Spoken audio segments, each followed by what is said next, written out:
We're learning a lot more this afternoon about the deaths of two people in Oxford, one of them a Miami University student. This is really shaking the community. Local 12's Larry Davis joins us live now with new information on that. Larry, what can you tell us?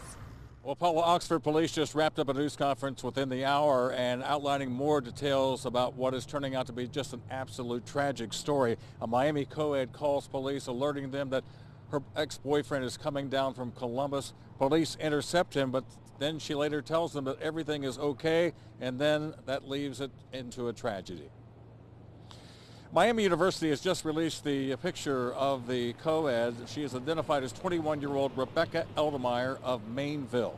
Now, it was Saturday night in Oxford at the level 27 apartment complex when she called police.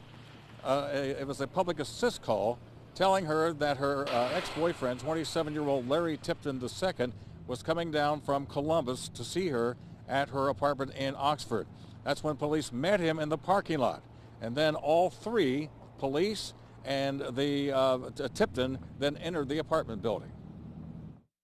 At the request of Ms. Eldermire, Mr. Tipton was escorted up to her apartment where they had a conversation with officers present. After a brief conversation, Ms. Eldermire told officers that they could leave as they were no longer needed.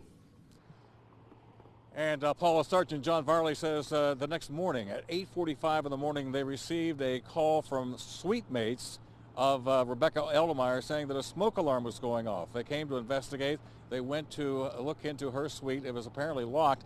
They then entered the forced entry into that suite, and that's when they found both Eldermire and Tipton dead of gunshot wounds of what police are calling an apparent murder-suicide.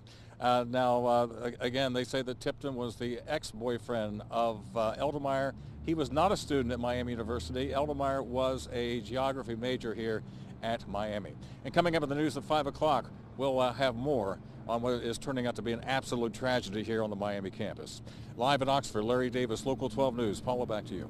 Boy, and Larry, I could see the fallout from this well past today. As we learn more, what could have gained her confidence to say, you know, it's okay, take off, I feel safe. Right, and and apparently there was no other call from that point in the evening after police left, as far as we have been able to determine, which makes one believe that everything was fine throughout the evening, as far as we can tell. But the smoke alarm went off as a result of the smoke from the gun going off, according to police. All right, thank you, Larry. And coming up at 5, we will take